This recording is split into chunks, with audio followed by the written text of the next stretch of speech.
जो जो छोड़कर चले जाते हैं ना, वो जी। सस्ते लोग होते हैं, और सस्ते लोगों के लिए महंगे आंसू नहीं बहाया जाते। मैंने बड़ी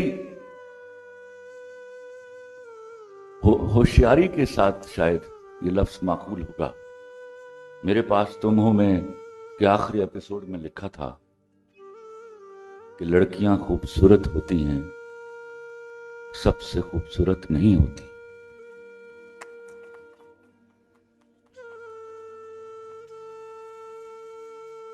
तो सबसे खूबसूरत बनने के लिए एक तरीका मेरे दीन ने वज़ा किया है, वो है हया।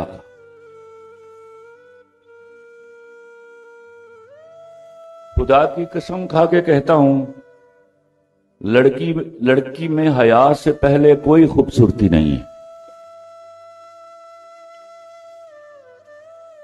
Please subscribe my channel and press the bell icon.